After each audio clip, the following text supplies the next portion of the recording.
ఏమి ఇవ్వలేదు సార్, మేము ఎలా బతుకుతాం సార్. అమ్మగారు చనిపోయారు కానీ ఇప్పటికి కూడా డబ్బులు రావట్లేదు సార్.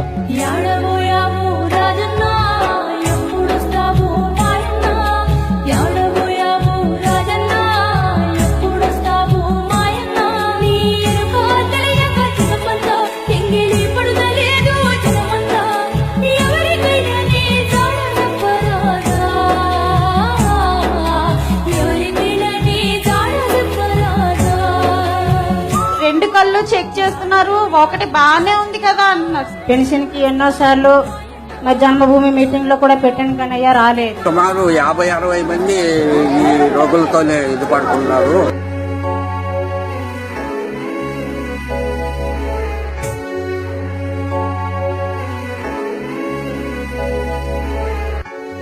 ఎన్నిసార్లు ఎవరికి చెప్పినా సరే పట్టించుకోవట్లేదు. 108 నిర్జీవమైనటువంటి ఆ సాధనము